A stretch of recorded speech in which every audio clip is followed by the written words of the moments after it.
Right, so scale armor is one of my favorite armor types, but my god, is it maintenance heavy. I absolutely do agree. Scale armor is fantastic, but a number of people have wondered, what exactly is better, scale armor versus chainmail?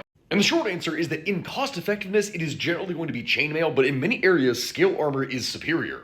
Here's the thing, because scale is made up of a series of overlapping plates that are on top of chain and other things like that, it is an incredibly strong armor that is good against slashing, against piercing, against distributing the force from blunt damage. It is extremely effective and versatile as an armor. However, at the same time, it is extremely maintenance heavy, and also it is just in general quite heavy. The armor is not nearly as flexible as chain, and it doesn't cover as much of the body as chain can. Which is why, historically, scale was usually used in tandem with other types of armor, most notably chainmail, where chain would serve as the type of armor that could go over the extended parts of the limbs and the areas that required more flexibility, while scale would go and protect things like the chest, the shoulders, and other areas that weren't nearly as mobile or required as much more mobility. Really, the greatest weakness of this armor was that it was just not nearly as cost effective. It was heavier, it required more maintenance, and it's not something that would be good for equipping a full army with that is funded by the state. It is much more efficient and better coverage to just give people chainmail.